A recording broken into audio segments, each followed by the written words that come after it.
through the highest number for African American children. What did you do? And how much of this was a part of that? Okay. All right. Exhibit 11 states that Tiffany has previous DCS involvement from 2016 to present with a total of 10 reports. 10 reports. You hear that? But what they don't tell you about those 10 reports is that they were all unproven. Not one report could they prove. And in that same statement, it says 6 of the 51A reports allege that children are left alone without proper supervision. 2 of the reports allege deplorable conditions of the home, and 2 reports are from the suspicious death of her 16-month son. The nerve. You hear me? Like, these DCF workers up here are such savages that they will lie about the death of my son in order to intentionally kidnap my children so they can abuse them, okay? My son died, and you know what? The coroner can't even tell me what happened. You hear me? She called me and she told me because they split my baby from Worcester to Boston, okay, trying to figure out what happened. And you know what they came back with? Nothing. She said she could find absolutely nothing wrong with my boy. She said, I think his heart stopped. And that she was going to have to list his death as undetermined because they can't find anything wrong with him. Pause. This paper right here is case dictation notes from DCF. Okay? From 2017. And on July 24th, social worker Megan McManus, received a phone call from detective patient who informed social worker McManus that the toxicology report came back for Clinton and that it was clean. The detective reported that the medical examiner was going to close the case with the death being considered unsuspicious. As a result, the police were going to close the case. And you know what that is? That is procedure. You understand? If anybody dies in your home and they're trying to figure out why, they send out all the tests. That toxicology report, it take a little while. You understand? I had no idea who the officers were, who the detectives were. I had no idea who any of these people were, but I had to go back and find out who they were because DCF was allowed to lie on the affidavit to intentionally take my children about my son's death. They have known for 2 years that my son's death was not suspicious, yet it did not fit the narrative that they needed, so they changed it. Now his death was suspicious. Okay? There's not one report in this affidavit that they can prove. You hear me? Their reports prove that my children weren't left at home. That's why they never entered my house. Okay?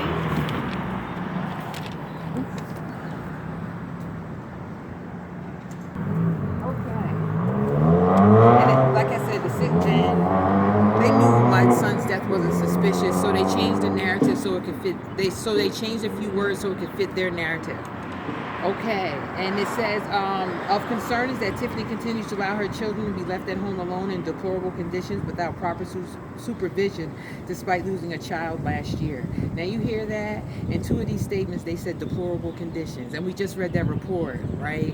That said my house wasn't deplorable. I can show you all the reports that say that my house wasn't deplorable, okay? Because when they called saying that my house was deplorable, listen to this, they closed those cases and didn't even talk to me. All right, now, this is what was used to immediately take custody of my children. Illegal statements from my children that cannot be proven, okay? Them changing the circumstances of my son's death, and Judge Cowley Erskine said, okay, you can have her children, okay? Now we go to the 72-hour hearing. And at the 72-hour hearing, Alyssa Bristol went one step further after committing this perjury. Why not? She got on the stand and said that my son died a suspicious death. Mind you, at the 72-hour hearing, my friend from the Valley that watches the children on the weekend, she came to court. She came to court, and at that time, Kelsey Thomason was my lawyer. Mary Frances Kingsley is the attorney for DCF, and Judge Carolee Erskine is the judge on the case. When we go to the 72-hour hearing, nobody questioned the sitter. She got on the stand and they asked her, did she know me? Did she watch my kids? And on what days does she watch the kids? And she answered Thursday, Friday, Saturday. And nobody questioned her. Nobody asked her about the night in question. You know, what time did I arrive at the house with the children? What time did I come back and get the children? None of this was ever asked of the sitter. And why is that? Because you got me in court saying that I left my children at home alone. And she can verify that I didn't. Okay, not only that was the sitter in court, my lawyer at the time, which was Kelsey Thomason, had information to prove that I took a taxi there. Yeah, I used a local taxi service to take my kids to the sitter's house and to pick them up. It was a school night, and they had to be to school the next day. Ain't nobody walking nowhere, no. And Kelsey Thomason refused to ask the taxi drivers to come to court. You hear me? Alyssa Bristol also put in a report in there that she filed a 51A stating that she witnessed me do something. But if you check the court file now, it's not there. You know why?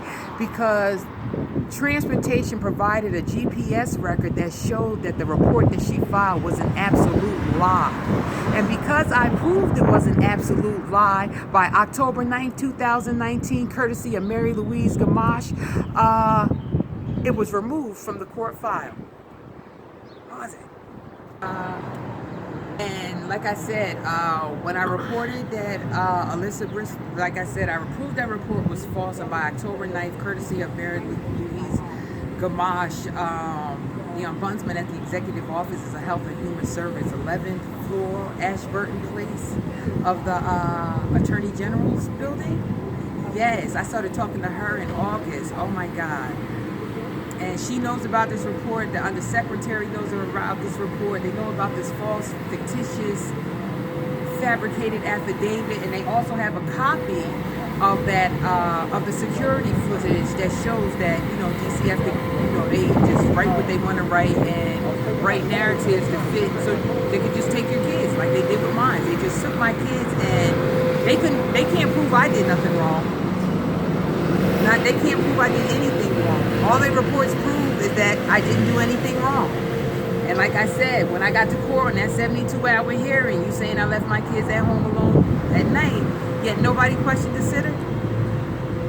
Why didn't you question the sitter? Because you didn't need to. You don't need to question anybody with Judge Carolee Erskine. If DCF wants your children, they are going to have them. Listen, Judge Carolee Erskine is the judge on my previous case with my son. She absolutely knows that he did not die of suspicious circumstances. It was her on June 20th, 2017, Wednesday, that said, oh, this family has suffered such a tragedy. And that was the first time she allowed DCF to take my children with no basis. This is the second. And the second is what they're trying to make permanent, because this is what they call procedure in Massachusetts. And the procedure is DCF can take your children. Judge Carolee Erskine will assist them with taking your children, because she allowed Alyssa Bristol to sit on that stand and say that my son died under suspicious circumstances. She knowingly allowed a state employee to get on the stand and commit perjury, and then take and use that perjured statement against me for an adverse decision. The three reasons she took the kids was because of my suspicious death of my son, because I left them at home overnight, and because non-cooperation with DCF. Yeah, that's on the record, okay? And make sure when you get that record, you get the audio, because as you can see what I've been presenting, they can write anything, and they will. Okay?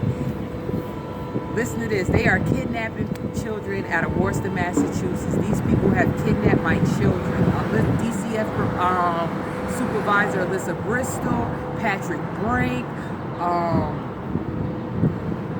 Mary Frances Kingsley, the DCF Supervisor, and Judge Carol A. Erskine. They are down here allowing state employees to commit felonies to kidnap and hold hostage children. Okay, and this is just the beginning. I told y'all that I was not going to stop.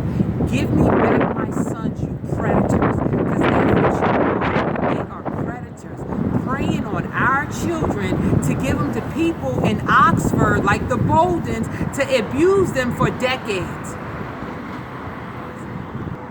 I want my sons. I want my Joaquin, and I want my Avery. Okay? Because you know what else I got besides all this paperwork saying that you committed felonies to take my children? I also got the abuse that they have suffered at your hands. Pictures, videos. What about all the officers that were in the offices for those visits for you harassing me? Like, come on. Give me back my sons, you predators. Ann Horgan, DCF Area Director. Are we at a stalemate still?